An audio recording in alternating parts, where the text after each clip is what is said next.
ఎన్నో కలలు, ఎంతో కృషి, ఎన్నో త్యాగాల ఫలితం ఐపీఎస్ ఉద్యోగం.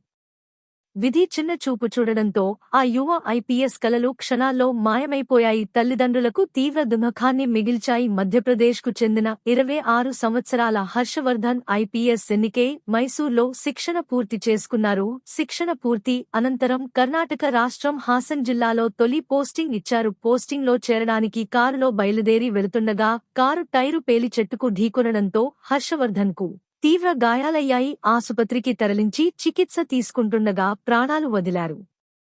ఈ హృదయ విచారక ఘటన అందర్నీ కలిసివేసింది.